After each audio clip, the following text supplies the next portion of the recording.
Então, pessoal, vamos estudar agora aqui o nosso último sistema numérico, que é o sistema hexadecimal ou sistema de base 16. Ok? Hexa é só lembrar que o Brasil busca ser hexa na Copa do Mundo, ou seja, busca ter 6 Copas do Mundo. E decimal, lembra, base 10, né? Então, 10 mais 16, 10 mais 6 dá 16. Então, por isso que essa palavra que é hexadecimal, ela significa 16. Então, o sistema hexadecimal tem base 16. Então, ele tem 16 números diferentes ao todo. Quais são esses números? Começando normal. 0, 1, 2, 3, 4, 5, 6, 7, 8, 9. Ok? E aqui ela não vai para o 10. Tá? Ela não vai para o 10. O que a gente tem de entender é que quando a gente usa um sistema numérico de base, por exemplo, de base 10, que é o caso do decimal, a gente tem 10 números diferentes, ok? De 0 a 9. Quando a gente usa um sistema de base 8, octal, a gente tem 8 números diferentes, de 0 a 7, tá ok? Então são 7 números, são 8 números diferentes aqui, são 10 números diferentes aqui. Então aqui eu tenho que ter 16 números diferentes. Se eu colocar aqui depois do nome 10, o 10 já não é um número diferente, porque eu estou usando dois números aqui, o 1 e o 0, que já existem no sistema. Tá? Então, os 16 primeiros números desse sistema hexadecimal, eles têm de ser inéditos, têm de ser diferentes. Não pode ser nenhum dos outros que a gente já colocou aqui. Tá? Então, como que a gente soluciona isso? Nesse caso, no caso do sistema hexadecimal, por convenção, o próximo número aqui que representaria o 10 é usado a letra A. Então, no caso do sistema hexadecimal, o A ele não é uma letra, ele é um número que equivale à quantidade 10, ok? Depois disso a gente tem o B, o C, seguindo aí o alfabeto, né? E o F, ok? Então, totalizando, se a gente contar aqui, 1, 2, 3, 4, 5, 6, 7, 8, 9, 10, 11, 12, 13, 14, 15, 16. 16 números diferentes, sendo que aqui os 6 últimos são letras que a gente usa do nosso alfabeto e que no sistema hexadecimal são empregadas como números. Tá certo, gente? Então, o A, pelo que a gente está vendo aqui, ele é como se fosse o nosso 10. O B é como se fosse o nosso 11. O C é como se fosse o nosso 12.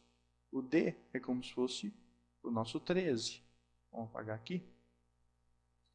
O E é como se fosse o nosso 14. E o F é como se fosse o nosso 15. Ok? Então, no sistema decimal, para a gente representar uma quantidade de 10 itens, de 10 coleções, a gente usa dois algarismos, né? Dois números, 1 e 0. No sistema hexadecimal, essa mesma quantidade é representada por apenas um algarismo, a letra A. Ok? Então, por exemplo, eu tenho 10 casas, quem me dera, né? Essas 10 casas, né? Então a gente pode vir aqui desenhar as casinhas, todas elas, né? 5 aqui em cima, a gente pode fazer 5 aqui embaixo, meio sem decorar muito. Tem 10 casas. No sistema decimal, eu diria que isso aqui equivale a 10. Tá ok? 10 na base 10. No sistema hexadecimal, isso aqui vale a letra A, na base 16. Ok? Então, se nós usássemos o sistema hexadecimal para fazer as contagens, eu diria que eu tenho A casas. E aí a gente já saberia que esse A aqui equivale à quantidade 10. Ok? Então, o funcionamento é praticamente o mesmo dos outros sistemas do octal e do binário, como a gente viu aqui na parte da contagem, tá, gente? Então, qual que é o próximo número depois do F? Muito simples. Aqui a gente parou no 9, e ao invés de ir para o 10, a gente foi para o A, para o B, C, D, E e F. Depois do F é que a gente vai para o 10, tá ok? Depois do F é que a gente vai para o 10. E assim a gente segue 11, 12, 13, 14, 15, 16, 17, 18, 19. E antes de ir para o 20, a gente tem que lembrar que no sistema hexadecimal, Depois do 9 a gente tem mais 6 outros números aqui, do A ao F. Então, depois do 19, ao invés da gente já colocar o 2 aqui para fazer o 20, não. Depois do 19, continua no 1A. Ok? Aqui a gente foi 8, 9, e depois do 9, 1A, 1B, 1C, 1D, 1E e 1F. 1B, 1C, 1D, 1E e 1F. E aí sim a gente vai para o 20. Mesma coisa, tá? Quando a gente chegar no 29, ao invés de ir para o 30, a gente vai para o 2A, 2B, 2C, 2D, 2E e 2F para só então ir até o 30. Ok, gente? Então, o sistema hexadecimal, ele tem essa peculiaridade aqui, ele é um pouco mais estranho para a gente, talvez um pouquinho mais difícil de assimilar do que o sistema octal e talvez até do que o sistema binário, porque ao contrário dos outros sistemas, o hexadecimal ele possui números, no caso aqui letras, né, a mais que o nosso sistema e não a menos, como no caso do octal e do sistema binário. Tá? Então talvez a assimilação seja um pouquinho mais demorada, mas nada que com o tempo a gente não consiga tirar de letra tudo isso. Ok, gente?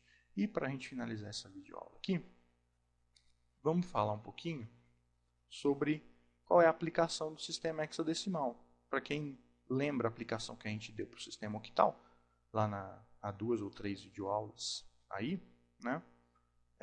A aplicação do sistema hexadecimal, como foi citado naquela videoaula, é a mesma do sistema octal, ok? Tem a mesma aplicação praticamente, que é também uma maneira de se representar números binários